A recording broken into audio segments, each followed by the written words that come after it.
Hi, everyone. Welcome to the webinar today. Let's just give it one moment for everyone to join the room.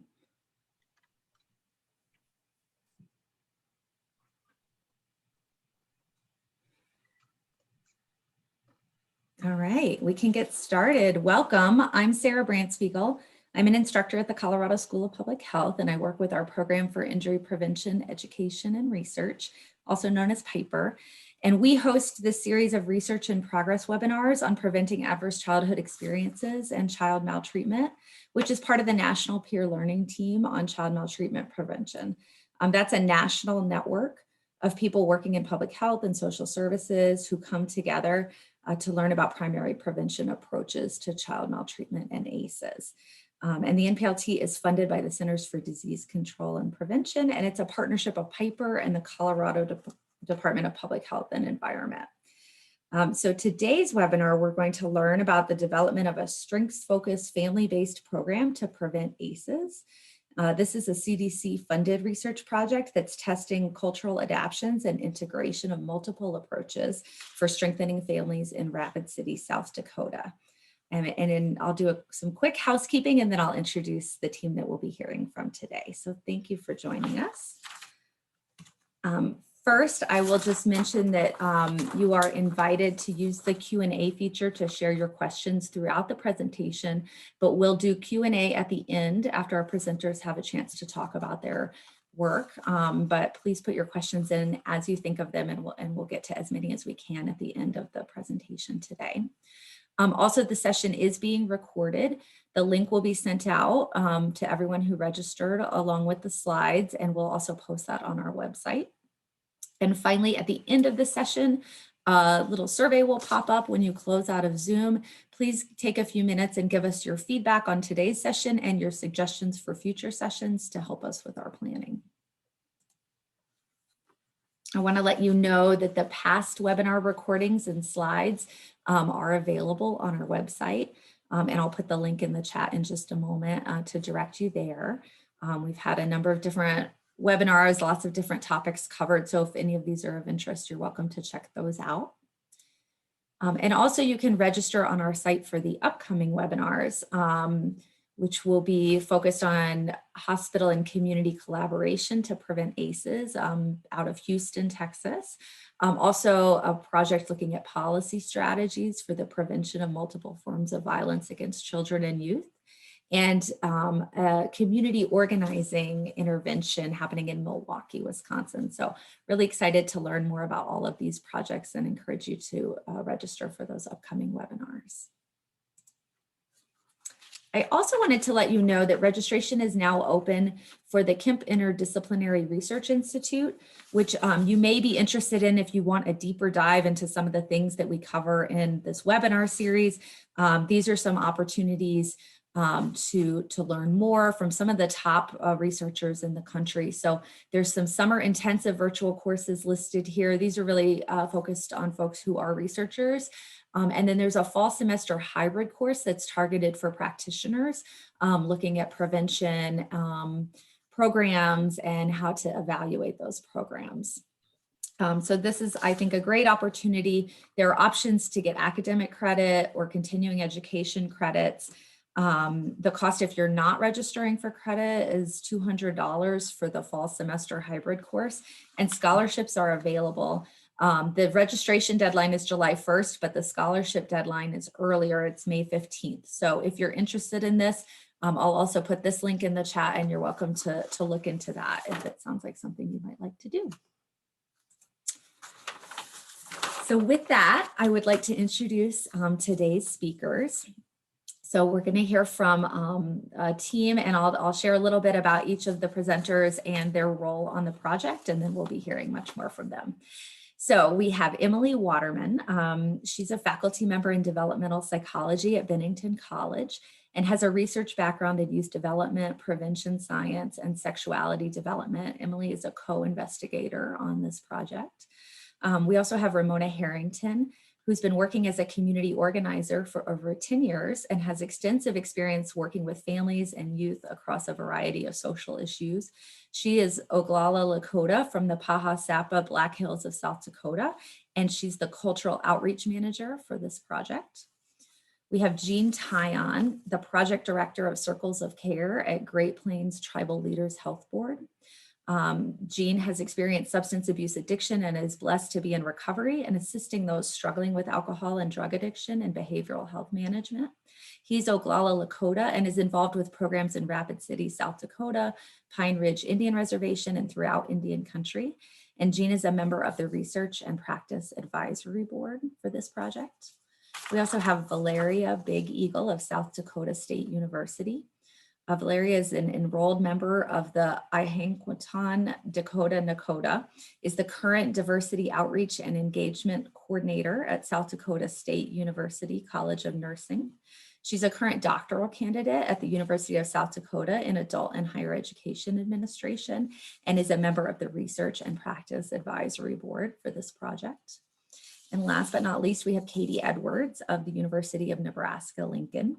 Katie's an associate professor in educational psychology at the University of Nebraska-Lincoln, and her work focuses on the development, implementation, and evaluation of violence prevention and response initiatives, predominantly among adolescents and young adults.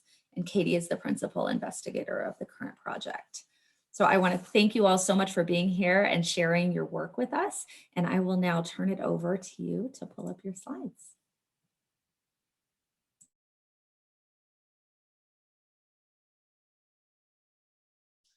All right, Sarah, thank you so much for that warm introduction. And we're really excited today to share our project with you all. It's focusing on the development of the family-based program to prevent ACEs. And it's, I think the exciting part is it's strengths focused and very much culturally grounded to the community. I have a wonderful team of folks here that will be doing most of the presenting today, especially thanks to our folks in Rapid City who will be talking more about the project. And Rapid City is the site of this project. And the target population is children ages 10 to 14 who identify as Native American and their caregivers. And Jean is going to open us up with an opening prayer to get us started today.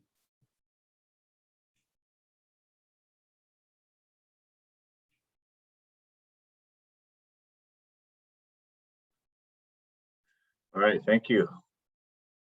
My name is Jean Tyon, and working with the youth here right now, but today I'd like to share that information. And okay, I got some sweetgrass here. This is what we use to purify ourselves. So I'm going to light that, and purpose of it is really to get in touch with our spiritual self. We have our spiritual ancestors with us, so this is how we remember them. O Tukashla Wakantaka, Creator, Ushimalayo, have pity on us. Ushikalapo, have pity on our population. Tukashla, Creator, humbly ask you be with us today as we present here information. And I pray the people attending that you can protect them and keep them safe and have them retain this information and being presented. This is a good thing we're doing here, and I'm very thankful that all of you are here. So I humbly ask Tukashla Wakantaka, the Creator, to be with us today and help us and bless us and keep us safe throughout the day. Mitake Oyase. Wopala.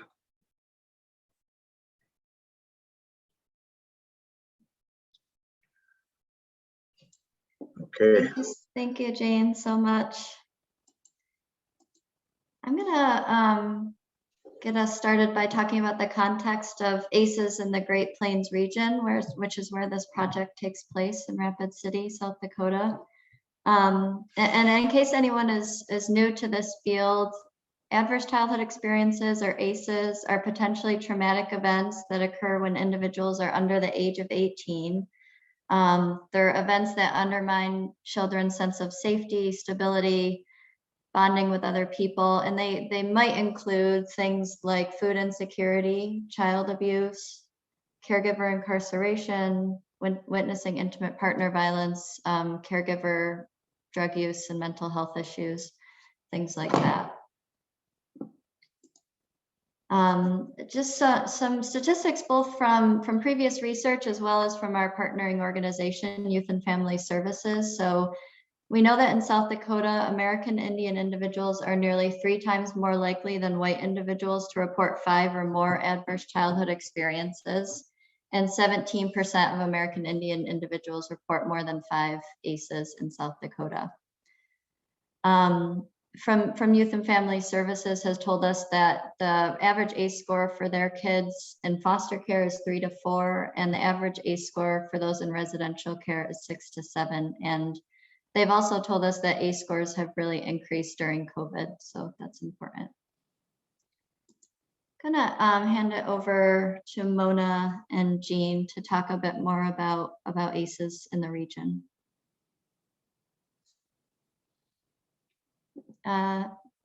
Unmute. Okay. Okay. In South Dakota, our professional focus group that we did, which consisted of different organizations here in Rapid City, such as the Detention Center and YFS and Children's Home Society, that were some of them. The professionals said that they take the ACE scores, but are not sure what to do after the ACE score is taken. And that was very surprising, because these are the organizations that should be helping them, helping the youth and children to overcome why they're in there. That's the reason that they're in there. Go ahead, Jane. Okay, can you hear me okay? Yeah, I got using these headphones. A lot of background noise here. So. Okay, in this area, the South Dakota and South Dakota, the Rapid City, approximately 80,000 people, the population. And the Native American population is probably about 18 to 20,000 people, from many different reservations, many different tribal affiliations. Approximately, probably high as 25 different tribes live here. So we're all, and there are 9 reservations, tribal reservations in South Dakota. But so we have a lot of different people here coming here to because of the reservation, the lack of work, housing and such. So the current programs of behavior health, substance abuse addiction treatment programs, the homeless shelters, the domestic violence, the Youth and Family Services, the Department of Social Services, and it could go on. We're about as high as 90% of the population served in that area. And this is not the way it's supposed to be. There's a lot of lack of cultural identity, due to colonization, early years of colonization and assimilation that happened to the Native American population. We were forced to do a lot of things that we didn't want to do. So in turn, we lost who we are. So right now, with our youth and the families, it's a difficult process to do that, but we have to do this to relearn who we are again, to reconnect to who we are through our ceremonial approach. And this is what we do, our way of life. It only makes common sense to for our own, to work with our own, and to reconnect that spirituality, that mentality that we lost at one time. So in South Dakota and also in Rapid City, the racism and discrimination is really, really high. A lot of implicit bias, so to say. That many do not even know that they're, due to condition and learned behavior, do not know that they're reacting, that they are talking down to us. So we are helping our own understand why they're acting the way they are. What really happened in history, in the intergenerational process that keeps us in this mode of traumatic abuse, the influences that are keeping us back. So it's really education that we're promoting here, to help us understand who we are, what we can do. The area we live in is the Black Hills of South Dakota. And this is our homeland, our spiritual homeland. Our creation story comes from here. And so we're teaching this as for self-esteem, confidence, and we go to several places in the Black Hills to pray each change of seasons, different times of the year. And the star knowledge is very important at these places. So just learning these really helps our youth and our families and all of us in general to understand who we are, where we came from. So, and that is just very helpful in itself in recognizing, like I said earlier, the traumas, the abuses, verbal abuse, really heavy, along with sexual abuse, physical abuse. So in order to come out of that, we have our own therapies, our own ceremonies. We're right now at the current time, we're doing 4 day camps, each Saturday, 4 Saturdays. And we just completed our 2nd Saturday, of our youth coming together to understand who we are. So it's, maybe I'm getting a little too carried away here, but Thanks, ahead. Gene. We Yeah. can, everything that you're talking about, I think it sort of helps us transition to the next piece, which is what we can do to prevent ACEs. And I'll hand it back to Gene and Val to talk about reconnecting to cultural identity. Well, like I talked about, reconnecting is a prominent word here to use because we've been disconnected, or it has been forgotten, or never learned. So like I spoke of earlier, the historical trauma that's way back from when the government first come to Calvary. It goes all the way back that far, from the massacres right here in South Dakota, the Wounded Knee massacre. We all had relatives here that were our grandmas and grandpas, our great grandmas and grandpas, who were part of that. And they never talked about it or nothing, and because it was too tragic of a time, and so that we're carrying those genes, and it's passed down intergenerational. So when we, as our youth, get traumatized, or get abused, that really compounds, that intensifies that personal abuse, because we're not aware that we're carrying all this from way back, So we point this out, that this is why like I said earlier, this is why we're acting the way we are. So we help them understand this, that it's not all their faults, you know, and we really have these, even just getting on a horse, riding a horse, being aware. We did some buffalo hide tanning the other day.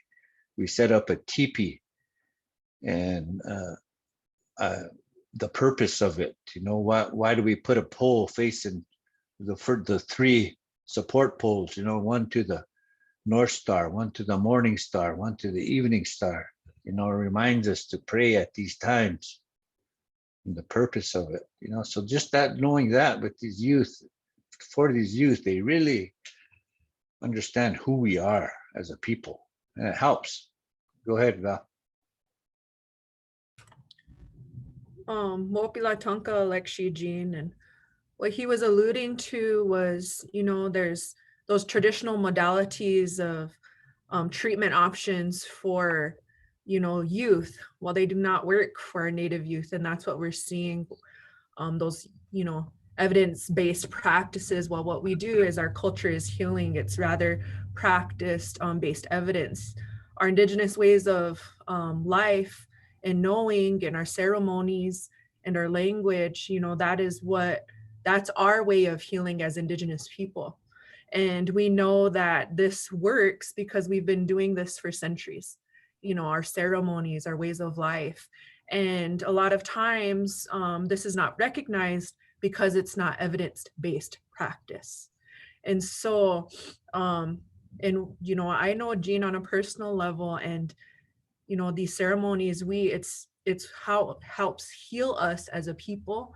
And the Native youth that we work with, a lot of times they may not know who they are and where they come from, meaning they may not have that connectedness to their culture right away, how I have, you know, being deeply ingrained in my culture and language since youth, and participating in ceremonies with my grandparents and great grandparents and uncles and what have you.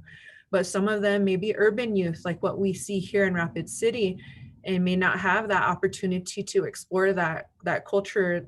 Their culture identity is what it's called in Western way of speaking.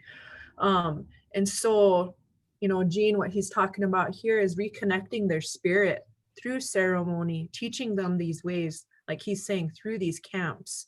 You know, this is our way of healing, and we know that this can decrease ACEs, and I'm really excited about the work that this group is doing, that this project is doing, because that's exactly what they're doing. They're connecting it and grounding it in our cultural ways of knowing and being.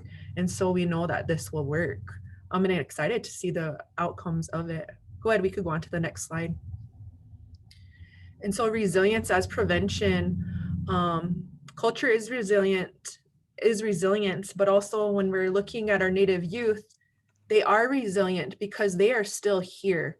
They are still alive today. Our ancestors, like Jean talked about, that cultural genocide even, and, you know, we lost several ancestors along the way with forced assimilation, with everything that happened, these compounded intergenerational historical traumatic events that have occurred. And these Native youth are still here. So they are resilient. They're an outcome. They are resilient. And to just remember them and connect them back, bringing back their spirit, giving them their names, you know, that's going to be helpful. And Jean, I'm going to pass it back on to you to talk about how you do that. Okay, there was a question there about if youth push back, you know. Well, that's pretty much natural for youth, you know, that don't know what is going on, you know. But once they start to understand, you know, there's the conditioned behavior of going to a program that you don't trust, you know, inherently don't trust, because the adults in your family, you hear the conversations going on about the jail, this program is not effective. So it's already built in, you know. So, but once we connect with them, you know, it's very, it's a spiritual experience. You know, just like I said, you know, they're not familiar with the horse. They're never ridden a horse before. You put them on, lead them around for a minute or two, and they'll take off war whooping and running with that horse. That connection is there. So basically it's a cultural approach is more effective than the Western way, the mainstream society way with our population. It might work for the mainstream population, a mainstream program only makes sense. And ours working with our own is totally makes sense. This is why the government decided to overcome us, kill the Indian, save the man, is just telling it like it is, that the way it is, so we're a population that was once on the table for extermination, so all that trauma is inside of us, and now we're recognizing it and we're making that comeback. So it's really resiliency is bringing out the resiliency, bringing out the inherent potential that is there, recognizing it and living it. Start the sky's the limit. Once you identify who you are and feel good about yourself. A prime example is Miss Valerie Big Eagle. Look, she's gonna be graduating with her PhD in a few weeks. That's awesome. What a role model here in our community. These young people see that. Why? And we got athletes that are gifted big time, that are so talented, but they get halted because of the family environment. A lot of them I do groups in the juvenile detention center also, and the groups there, a lot of them have no father, no mother, it's foster care, so they have no idea how to be a parent, no idea how to be a dad, no idea how to be a mom, because it's just the system broke us up for a purpose, and it worked pretty good, but now we're reconnecting to who we are and providing this for our children.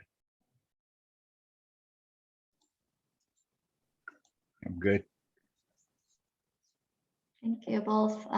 We wanted to mention a little bit about how our project does connect with some of the work that the CDC is doing around adverse childhood experiences. The CDC's toolkit has mentioned several types of strategies that are similar to what we're doing. So the CDC talks about doing social emotional learning, and our program will include both like emotion regulation, coping, communication skills, both for the youth and their caregivers. The CDC also talks about safe dating and healthy relationships approaches, and similarly, this strategy will include some of those approaches, such as like learning nonviolent conflict resolution. And then finally, the CDC mentions parenting skills and family relationships approaches, which is of course exactly what this program is centered around. And we'll talk about exactly what the program looks like in a moment.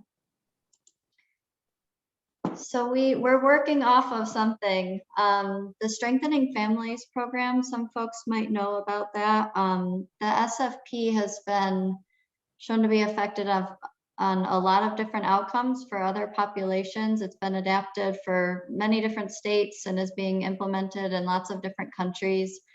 More recently, though, and excitingly, the Strengthening Families program has been shown to be associated with a 50% reduction in child maltreatment and increased likelihood of family reunification following child welfare intervention.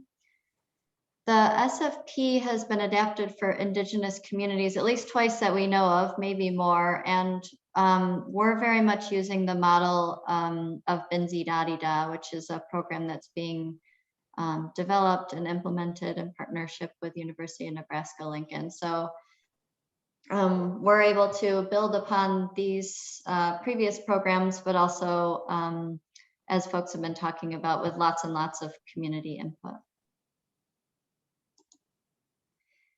So yeah, again, building from this previous work off of Benzie.io, we're going to describe the Rapid City Family Project, which is our current project. I can hand it to Mona for our project purpose.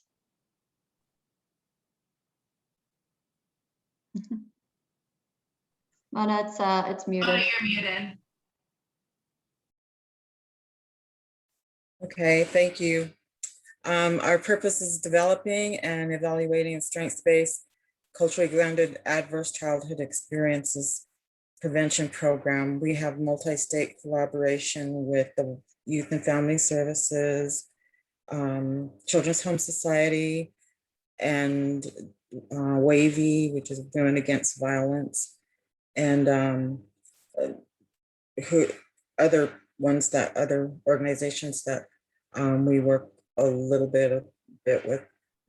It's a 3-year project funded by the CDC, and we wanted it to be community led. And so we have a board that consists of community members, and we let them develop, talk about what should be in and what they don't want to see. And we are taking all their ideas and our advice to make the curriculum how they want it to be.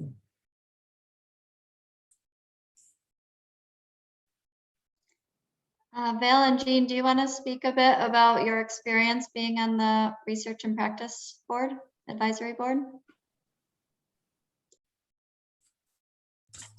Yes. I'll go ahead and allude to Jean, my Lexi Jean. So go first. I think this is a very effective program here, this advisory board. It can lead to a lot of positive work, which is much needed in this area. And to get recognition like this, and it's good that all of you are listening in today. Who may not be familiar with the area here. It's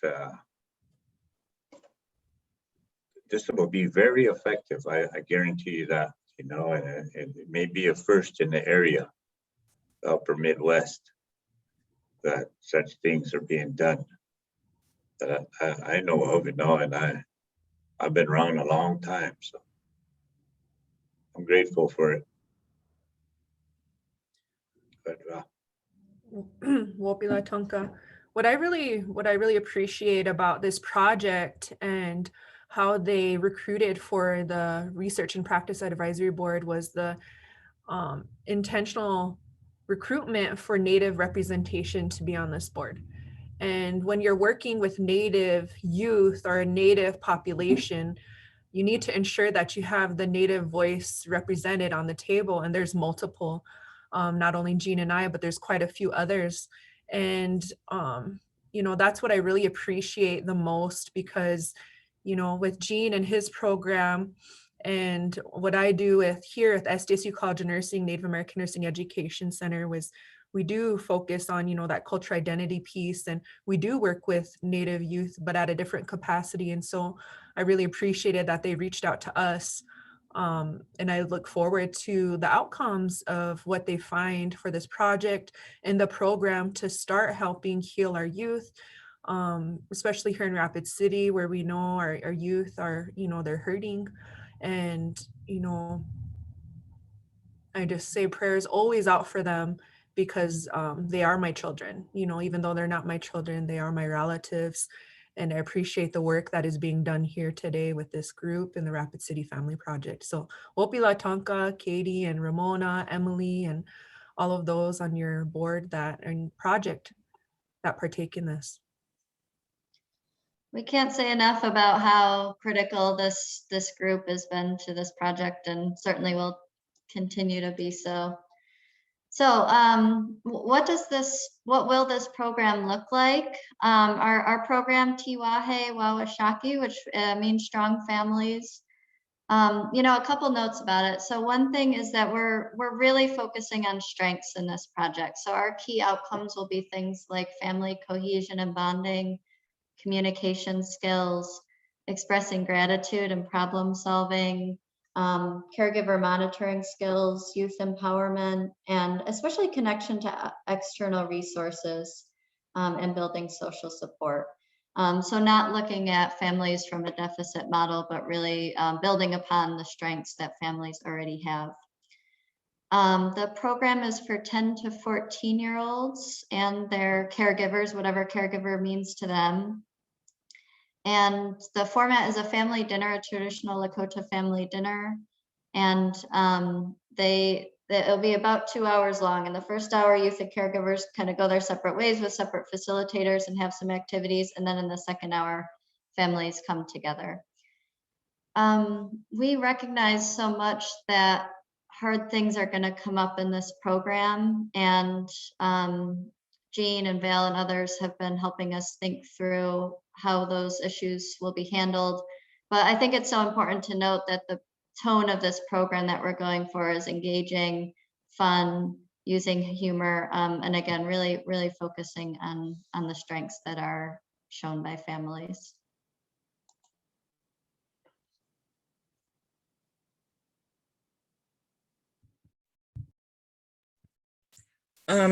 We have 7 sessions, and the first 4 sessions are going to be focused on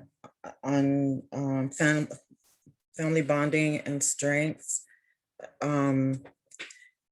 We named each one the value that we're going to be working on for that session, and then the 5 and 6 is mainly about child abuse prevention and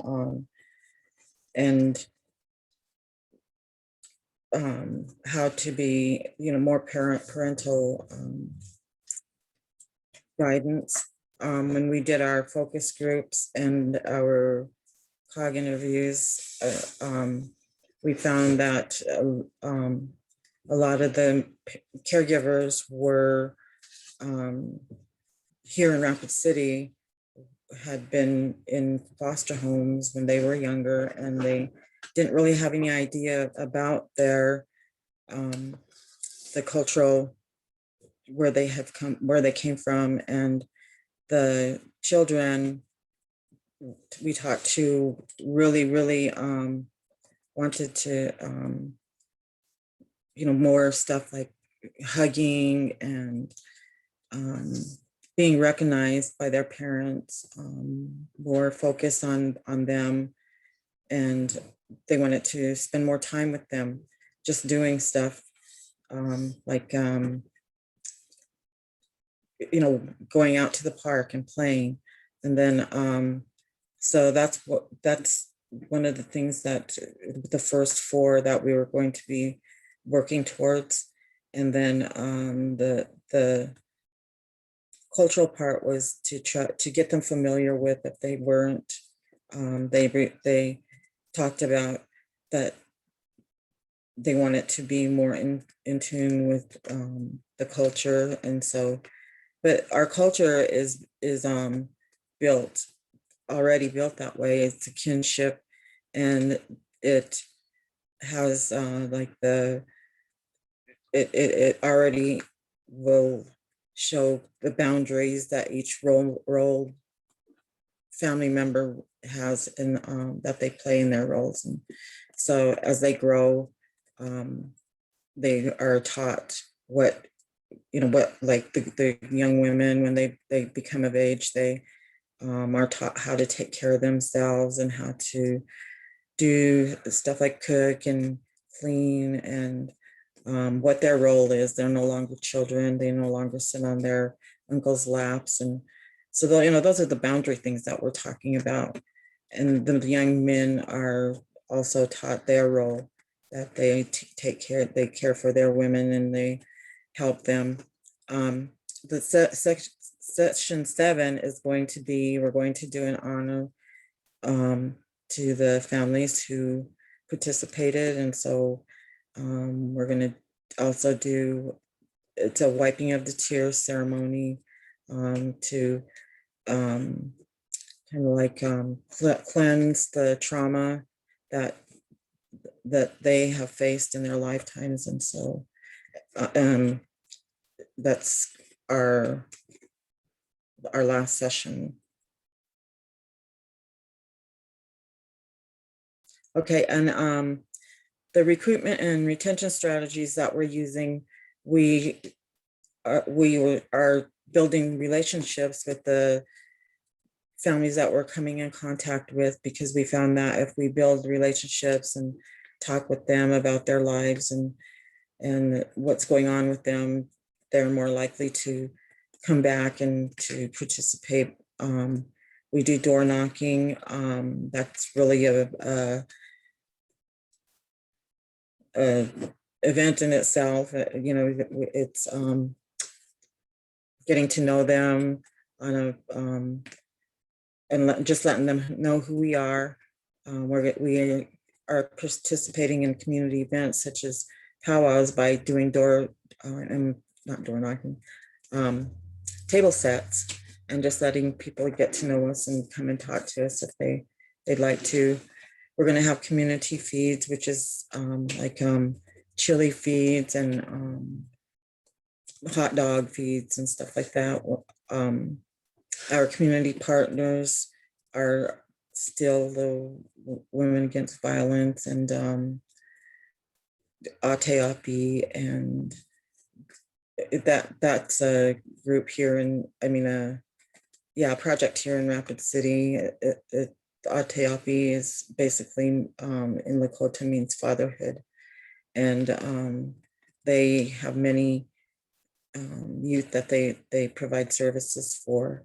And so that's mainly what it's about, is serving our community and engaging them in what our project or what we're doing.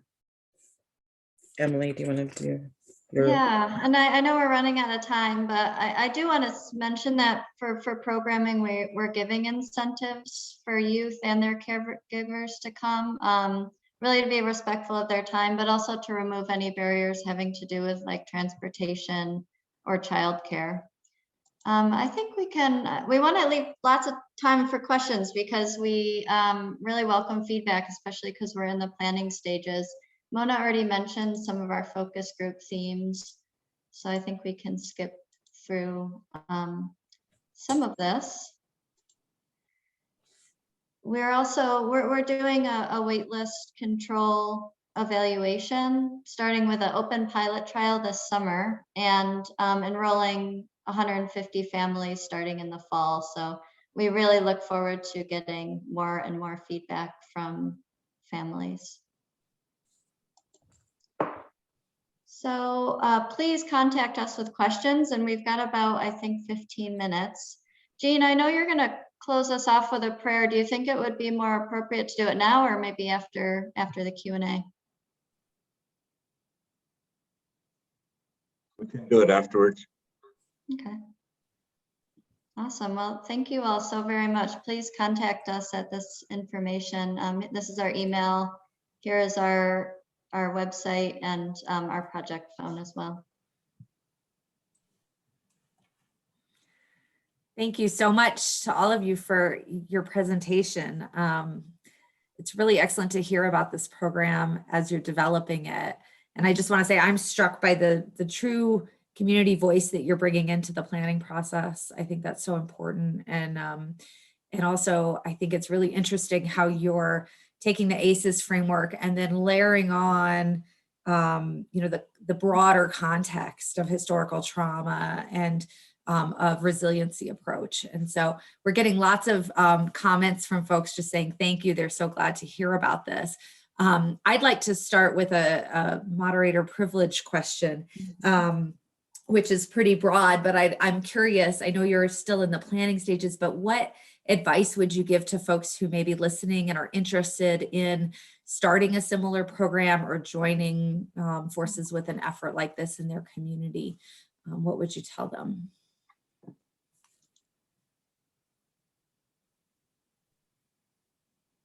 Jean, did you want to start? Okay.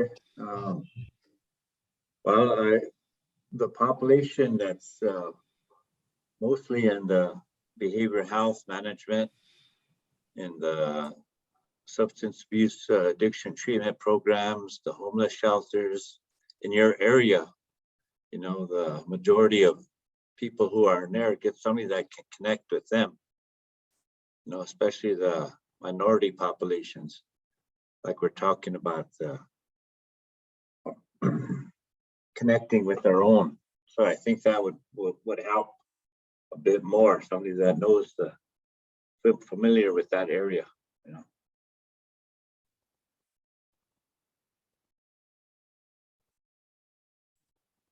Absolutely. And I think, the only reason this project is successful is that it's community led and it's grounded in participatory action research methodologies. And so, all the way from even before we submitted the grant, there was a lot of community meetings and discussion about what types of approaches are going to be effective.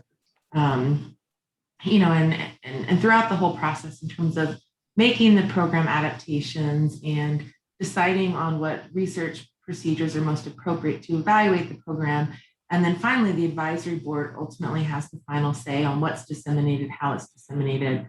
We'll be co-authoring, papers with us is our kind of traditional approach to this work. And I think that's what makes it so successful. And I think, certainly, for those interested in learning more, reach out to us, reading things on community-based participatory action research, reading work on Indigenous-led research methodologies, I think are good places to start in doing this work.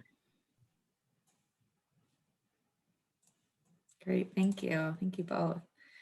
I want to turn to a question that came in through the Q&A, which I thought was important to attend to. So Hopewell Hodges asks, it feels like sometimes academic researchers and grant organizations disagree with the people on the ground about what matters in a successful program and what makes a program successful. How have you balanced the need to collect outcome data with the need to respect the comfort and values of key stakeholders and the families in the program? Yeah, that's a really important question. I mean, I think certainly, the way in which federal agencies and often kind of these traditional models of research that we're taught are very colonized and can go, really not work well for certain communities. And so, I will say that my experience with funders is, if you really explain the importance of participatory action research, that they tend to be really open to it. And, again, I think if there's a funder that's not, it's probably not the best way to go about doing this work. But it's finding kind of this balance between community voice and what's expected by funders. But my experience has been, as long as we're meeting our overall objectives and the things that they're expecting, that the way in which we go about it, there tends to be a lot of flexibility. And I think a lot of it is really educating funders on the importance of doing this work in a way that's going to be most meaningful and profound for a community. And that often is decolonizing research methods, which I think we have found to be helpful. And again, I found our funders to be really open to, having shifts in terms of what we're doing based on community input, allowing us to give, not only incentives to families, but incentives to elders who will be attending and helping to lead the program, such as tobacco bags. So that's been my experience. But and again, I think a lot of it's really around educating, funders. I think a lot of them are very open to this, and those that aren't are not usually ones that we go to.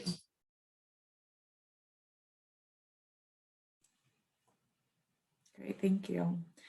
Another question from Pamela: do these initiatives have to be passed by the tribal leaders before they can be used? Can you talk a bit about the process and how that has worked for your program? Yeah, so when we've done work on tribal lands, of course, we have to go through multiple layers of approval, because this is not happening, on tribal lands. It's in Rapid City. But essentially, our advisory board is serving in that role in terms of approving all research procedures, programming, and ultimately have ownership over the data in terms of how it's used and shared. Great, thank you. I wanted to circle back to something that Jean mentioned at the beginning and sort of setting the stage for Rapid City and the diverse population there, a lot of different tribes represented. And I'm curious how cultural adaptation works in a context where you have people coming from different tribal communities, different backgrounds like that. And how do you approach the adaptations in that context?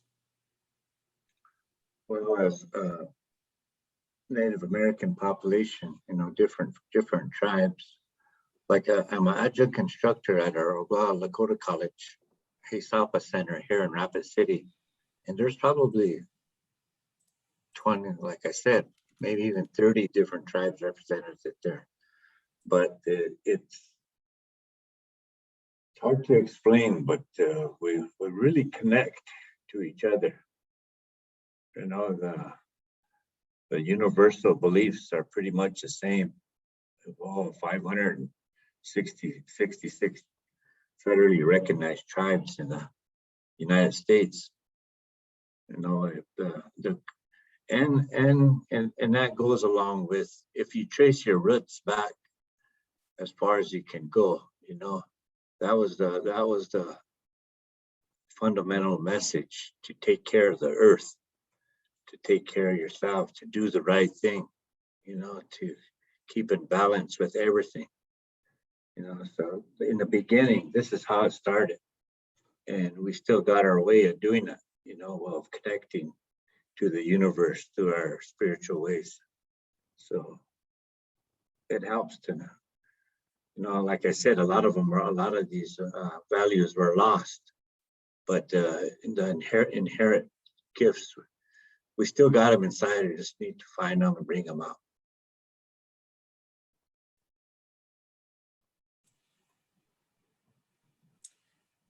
Great, thank you. We just have a couple more minutes. I want to be sure we leave time at the end for a closing. But I did want to ask sort of about your overall timeline for this work, sort of what's coming next, and is it a 2-year project, a 3-year project, and sort of what are the next steps after the project ends for continuing this line of work? I can take that one. I didn't quite have enough time to go over our full timeline, but this summer we're doing a open pilot trial, and that'll be 10 families, and the primary goal of that is just to get more and more feedback from families. In fall 2021, we're going to enroll 150 families, and 75 of them will do it over the winter, will participate. In spring, we have a 6 months, and then after that, the remaining families will do the intervention. So it's a 3-year project. We're already about maybe 6 months in, and we've been doing all planning and project writing, or excuse me, and program writing. So we're just getting started into some of the main pieces. What else is to come? In addition to actual program implementation, we're also going to do some other things. So like exit interviews. Mona's going to lead us in a photo voice, which unfortunately we didn't have time to talk about. Hey, just real quick, could we go to the one photo voice slide? Yes. Yeah. So Mona is our photo voice expert, and part of what we'll be doing is using photo voice to document family strengths and how those strengths are used to overcome challenges. And it's intergenerational photo voice, so children will participate with their caregivers. And this was from a previous photo voice project that Mona led. And I'll just pause for a second to let you all see the quote.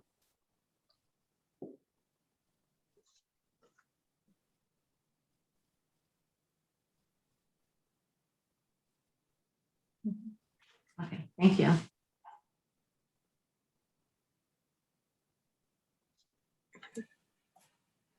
Great, thank you.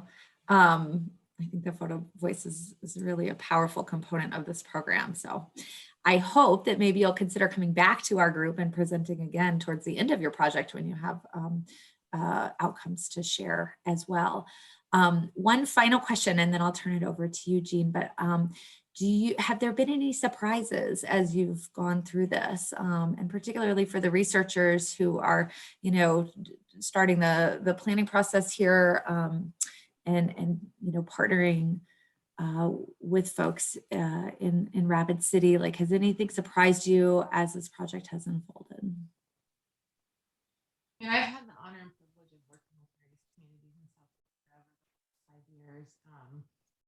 But I will say the overwhelming community support in terms of, all the people who are interested in the project and invested in it, of course, community agencies, but most importantly, Native children and their caregivers. And, when we were doing the focus groups to start the project, just the number of, support that we had from caregivers and children who wanted to be part of the project. And again, that wouldn't be possible without people like Mona and Jean and Val and others who are so integral into, connected to the community and really leading these efforts. So I don't know, Emily, if others want to add anything, but.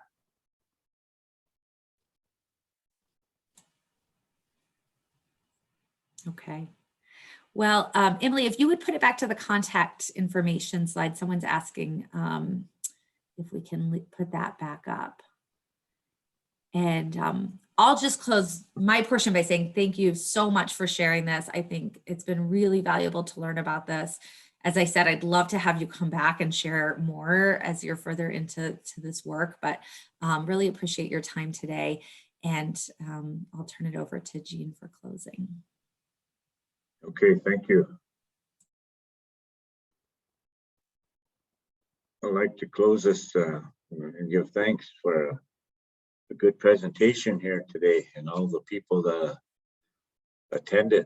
It was really good. So I humbly ask the Creator, Tukashla Wakantanka Lila Wopla, for being with us at this time and giving us this information to share. I humbly ask you be with all the people that attended and their families, protect them and keep them safe, and give them what they need. Humbly ask you watch over each and every one of us in this program to let it go forward in the way that it's meant to be.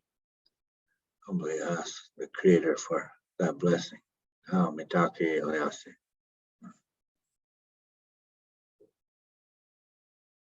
Thank you.